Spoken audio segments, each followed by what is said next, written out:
Menteri Keuangan Sri Mulyani mengungkapkan pemerintah akan menaikkan anggaran belanja pemerintah pusat pada 2026 mendatang. Langkah ini sebagai bagian dari upaya mewujudkan keadilan sosial di Indonesia.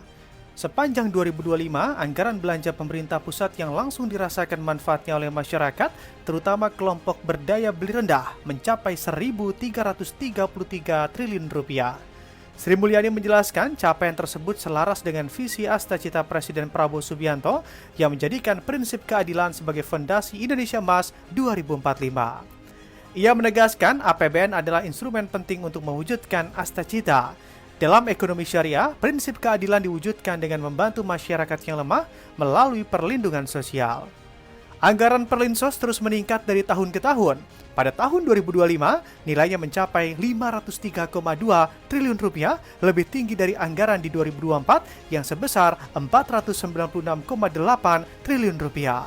Sri Mulyani menyebut kebijakan ini merupakan wujud nyata komitmen pemerintah untuk melindungi kelompok masyarakat paling rentan.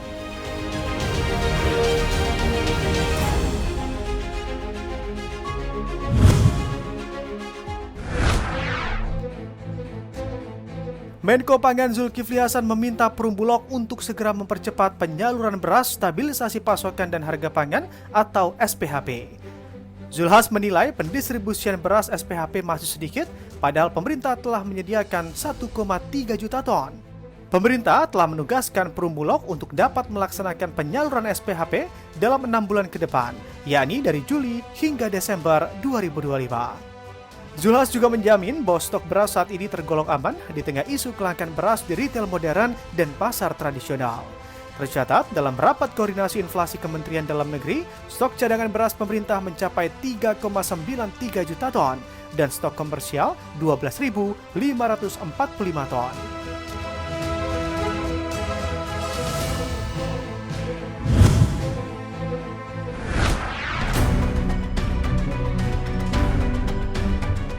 Kementerian Kesehatan mencatat belanja kesehatan nasional pada 2023 mencapai Rp614,5 triliun, tumbuh 8,2% dibandingkan tahun sebelumnya. Komponen terbesar berasal dari pembayaran pribadi atau out of pocket sebesar 28% atau Rp175,5 triliun. Disusul BPJS Kesehatan yang mengeluarkan Rp166,4 triliun atau 27,1%. Komponen lain meliputi Pemda Rp145,4 triliun atau 23,7%, korporasi Rp48,3 triliun atau 7,9%, kementerian atau lembaga lain Rp10,6 triliun atau 1,7%, Kemenkes Rp30,1 triliun atau 4,9%, dan LSM Rp7,4 triliun atau 1,2%. Menkes menegaskan industri kesehatan tanah air memiliki potensi besar, namun belanja kesehatan per kapita masih di angka $140 Amerika Serikat, jauh di bawah Malaysia yang mencapai $432 Amerika Serikat. Jika Indonesia mencapai tingkat Malaysia, maka potensi pendapatan industri ini bisa mencapai $84 miliar Amerika Serikat dalam 5 hingga 10 tahun ke depan. Namun, besarnya impor di sektor kesehatan membuat pertumbuhan industri tidak tergambar di pertumbuhan produk domestik bruto. Budi menegaskan, produk lokal harus diperkuat untuk mengoptimalkan manfaat ekonomi sektor ini.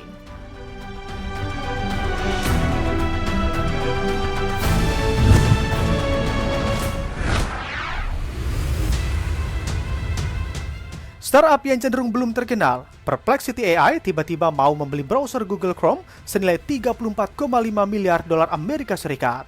Nominal penawaran tersebut bahkan jauh di atas valuasi Perplexity yang diestimasikan hanya $18 miliar Amerika Serikat. Pertaruhan Perplexity mencaplok Google Chrome merupakan upaya untuk menyasar miliaran pengguna browser kawakan tersebut. Hal ini penting bagi Perplexity untuk memenangkan perlombaan menguasai layanan mesin pencari berbasis artificial intelligence. Perplexity merupakan startup yang baru berdiri pada tahun 2022. Kendati masih berumur jagung, Perplexity kerap membuat heboh industri teknologi dengan terobosan-terobosannya. Layanan mesin pencari berbasis AI tersebut memang disebut-sebut sebagai pengganti Google di masa depan. Tak berhenti sampai di situ, Perplexity sepertinya memiliki ambisi lebih menjadi super app Sebelumnya, OpenAI, Yahoo, dan Apollo Global Management sudah menunjukkan ketertarikan untuk mencaplok Chrome di tengah tekanan regulator yang mengancam dominasi Google.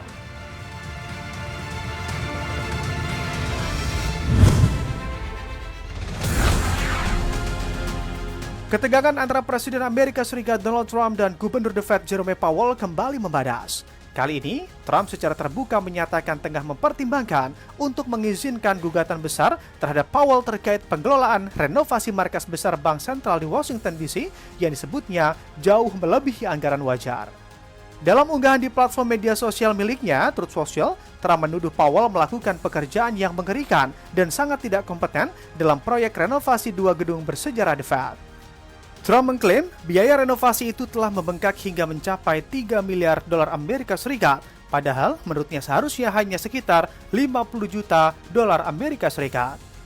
Trump menilai Powell telah menyebabkan kerusakan ekonomi yang tak terhitung karena selalu terlambat mengambil keputusan. Meski demikian, ia mengklaim ekonomi Amerika Serikat saat ini sangat bagus hingga mampu mengatasi dampak kepemimpinan Powell dan Dewan Gubernur The Fed yang dianggapnya terlalu santai.